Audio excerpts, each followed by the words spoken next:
భారత రాజ్యాంగం మన ధర్మశాస్త్రమని, రాజ్యాంగం రచించిన ప్రపంచ మేధావి డాక్టర్ బిఆర్ అంబేద్కర్ మహనీయుడు ప్రజాస్వామ్య పరిరక్షణ కోసం చేసిన పోరాటాన్ని ప్రతి ఒక్కరూ స్ఫూర్తిగా తీసుకోవాలని ప్రభుత్వ శాసనసభ విప్ ముమ్మిడివరం ఎమ్మెల్యే దాట్ల సుబ్బరాజు అన్నారు. రాజ్యాంగం ద్వారా ప్రజలకు సంక్రమించిన హక్కులు, రిజర్వేషన్లు, వాటి పరిరక్షణ కోసం ప్రతి ఒక్కరూ కృషి చేయాలని, తద్వారా రాజ్యాంగ ఫలాలు అనుభవించాలని ఎమ్మెల్యే అన్నారు.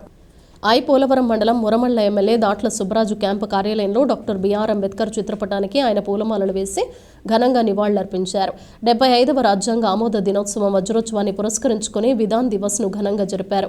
ఈ కార్యక్రమంలో రాష్ట్ర టీడీపీ కార్యదర్శి గుత్తుల సాయి, జిల్లా టీడీపీ ఎస్సీ సెల్ అధ్యక్షులు నారాయణరావులు మాట్లాడుతూ సంక్రమించిన హక్కులే పునాదులని అన్నారు. సీనియర్ తెలుగుదేశం నాయకులు నడింపల్లి శ్రీనివాసరాజు, సాగిరాజు సూరిబాబురాజు, పిన్నమరాజు విశ్వనాథరాజు, గొట్టుముక్కల వెంకటేశ్వరరాజు, దాట్ల ఇంద్రరాజు, బీరా సత్యకుమారి, వాడ్రేవు వీరబాబు, బొంతు శ్రీరాములు, దాస సాక సీతాదేవి తదితరులు పాల్గొన్నారు. ఈ దేశంలో ఉన్న ప్రతి ఒక్కరికి కూడా సమానత్వం కావాలి, ఆర్థికంగా వెనకబడిన వాళ్ళందరూ ముందుకు రావాలని చెప్పి ఆ రోజు ఆయన ఎన్నో అంశాలను పొందుపరిచి ఈ భారత రాజ్యాంగాన్ని రచించారు. కాబట్టి ఆయనకి మనందరి తరఫున ప్రత్యేక నివాళులు.